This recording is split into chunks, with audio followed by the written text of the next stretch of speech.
हरिओम तत्सत। जय गुरुदेव दत्त। गौशाला, हाँ गौशाला जाना चाहिए। गौशाला में जाने से, गायों के सानिध्य में रहने से, गायों के सानिध्य में जब हम लोग जाते हैं ना, तो धीमे धीमे हमारे भीतर भी स्नेह और वात्सल्य बढ़ने लगता है। गौ को हम लोग माता कहते हैं क्योंकि वो हमको देती है और देना सिखाती है। वो हमको स्नेह देती है, वात्सल्य देती है। दूध जिसको एक पूर्ण आहार कहा गया है ना, वो माँ ही देती है ना बच्चों को। तो इसीलिए गौशाला के सानिध्य में जाने से, गायों के बीच रहने से, गायों की सेवा करने से स्ट्रेस, डिप्रेशन, एंजाइटी, इन सब में से आदमी धीमे धीमे निकल जाता है।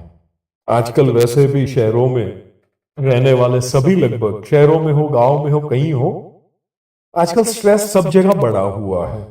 डिप्रेशन बहुत जगह बढ़ा हुआ है। तो थोड़ा गौशाला में जाइए, थोड़ा गायों के सानिध्य में रहेंगे। गरुड़ पुराण में तो कहा भी है ना कि गौदान श्रेष्ठ है।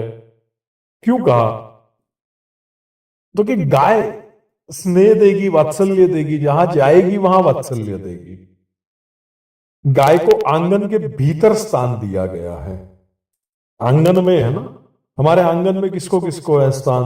तो एक के गौ माता को, एक अश्व माने घोड़ा, और एक हाथी।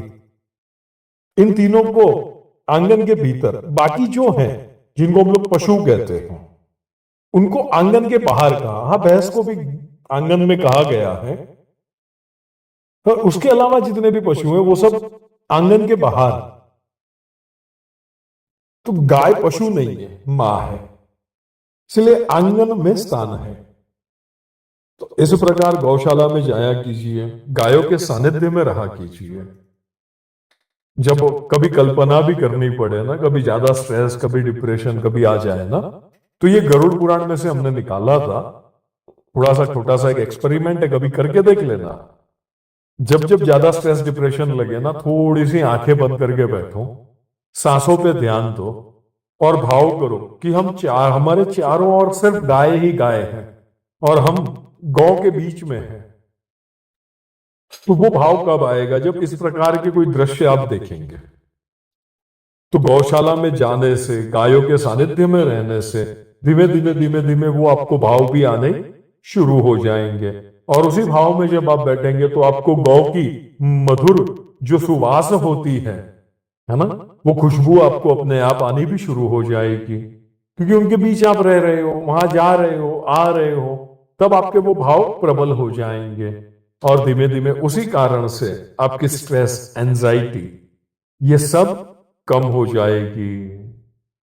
तो आशा करते हैं इन गौ माताओं के दर्शन से आपको आनंद आया होगा और जुड़े रहे तथास्तु युगम के साथ। सर्वे भवन्तु सुखिनः, सर्वे सन्तु निरामया, सर्वे भद्राणि पश्यन्तु, मां कश्चित् दुःख भाग भवेत्।